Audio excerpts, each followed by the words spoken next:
उसके बाद क्या हुआ कि फिर आप चलते गए कि जी नहीं, अब इनको जो है वो MTA बैन, आज तक आते आते MTA बैन करें, पैमरा में ये करें, फलां में ये करें, ये सारे इकदामात हैं। लेकिन इन सारों के साथ आप कुछ ना कुछ दलीलें घड़ के दिया करते थे। इस दफ़ा आपने खुद से ये ऐलान कर दिया है कि आपके पास दलाइल ख़त्म हो गए हैं।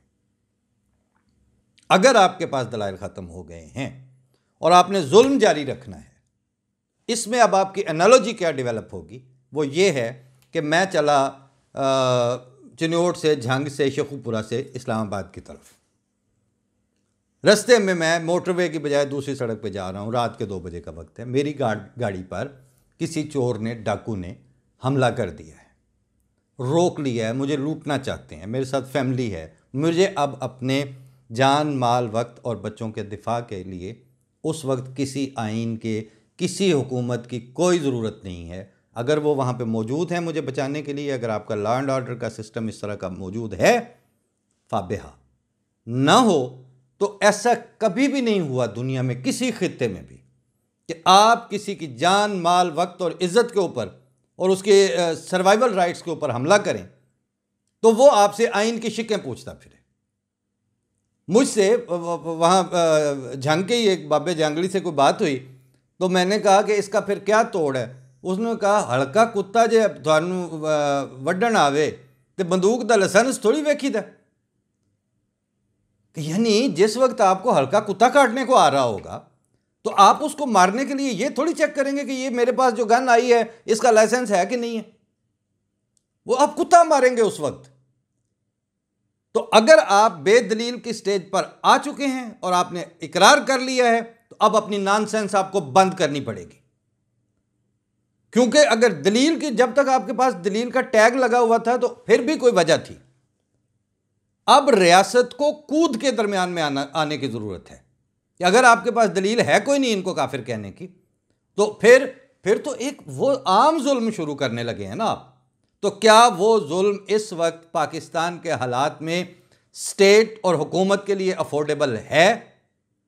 ये सवाल अहले पाकिस्तान के हवाले से, हुकूमत पाकिस्तान के हवाले से, रियासत पाकिस्तान के हवाले से और एस्टेब्लिशमेंट ऑफ पाकिस्तान के हवाले से है। क्यों? इसलिए कि वो पब्लिक है, पब्लिक राइट्स हैं, पब्लिक सेंस ऑफ सिक्योरिटी है, पब्लिक प्रॉपर्टी के राइट्स हैं। इन सारों की सिक्योरिटी की जिम्मेदार रियासत है, जिसकी सारी जिम्मेदारी जो है वो लॉ इन्फोर्समेंट के इदारों के ऊपर आती है। अहमदियों को अगर, जैसे कल बताया था कि आप अपने पैर तो देखें, जब जिन जूतियों में आप खड़े हुए हैं वहां पे खड़े होकर जरा अपना मुशाहिदा करें कि आप कहां पे हैं। आप बानियान मज़ाहिब, अंबिया, उनके फॉलोअर्स की सुन्नत और उनके एटिकेट्स और उनके मैनर्स के ऊपर बिल्कुल नहीं है, ये आपको नजर आ रहा है। अहमदी, चाहे आप उनको काफिर कह रहे हैं, चाहे आप उनको नॉन मुस्लिम कह रहे हैं, उनका सब्र, उनका हिल्म, उनका हौसला, उनकी बर्दाश्त, उनकी अजीमत, ये सारी की सारी अंबिया के पैरोकारों और नबियों वाले कैंप में बैठी हुई है। ये हालात हैं, ये कोई कहानियां नहीं है कि आपने कहीं से कहानी घड़ के सुना दी और उसके नतीजे में आप कहेंगे कि जी वो ऐसा हुआ करता था। ये मंदिर के मामले में आप क्या कर रहे हैं? आप समझते हैं क्या कि रसूलुल्लाह सल्लल्लाहु अलैहि वसल्लम के सामने कोई दूसरा मजहब वाला अपनी इबादतगाह की इजाज़त मांग रहा होता तो आप सल्लल्लाहु अलैहि वसल्लम उसको इनकार करते? कुरान शरीफ ने तो ये फरमाया है कि जितने मस्जिद का जिक्र आखिर में रखा है उस आयत में कि खुदा ताला ने इस अगर तहफ़्फ़ुज़ ना दिया होता तो दुनिया में कोई मंदिर, कोई गिरजा, कोई ये चीज़ें महफूज ना रहती। सवा में और वो जो नाम आए हैं उस आयत में, उसमें मस्जिद को आखिर पे रखा है। दीगर मज़ाहिब की इबादत गाहों के तहफ़्फ़ुज़ और उनकी क़याम और उनके वजूद को यकीनी बनाना और उनके राइट ऑफ वर्शिप को अव्वलियत दी है कुरान शरीफ ने। आप पैरोकार किसके हैं जो इस तरह के सवाल उठा रहे हैं? पाकिस्तान के रियासत के सेकुलर तशख़्ख़ुस और हकीकत भी ये है कि जब कायदे आज़म ने कहा था कि आपको state has nothing to do, कि आपका मज़हब क्या है, आपका अकीदा क्या है, तो उनकी नज़र में तो, रियासत के नुक्ता नज़र में तो सारे बराबर हैं, सबका कोई ना कोई मज़हब तो होगा ही। अगर रियासत उन मज़ाहिब में फजीलत और अफजलियत के चक्रों में पड़ने लगे तो रियासत तो अपना किरदार अदा कर चुकी फिर।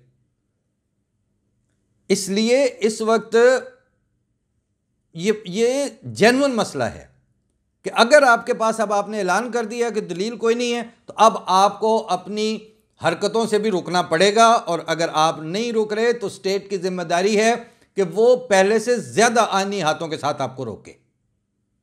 क्योंकि इसका तो मतलब ये हुआ कि आप राह चलते मुसाफिर को लूटने आ रहे हैं, दलील आपके पास कोई नहीं है, आप उसकी जान और माल और इज्जत के लिए खतरा बने हुए हैं।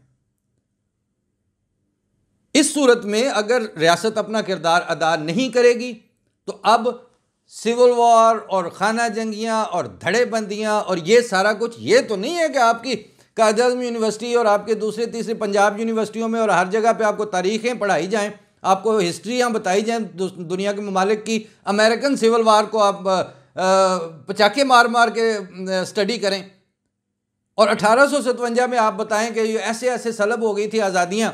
यहाँ पर आपने अगर इंसानों की आज़ादियाँ सलब कर ली तो उसके बाद आप उसी तरह रहेंगे, ये कैसे हो सकता है?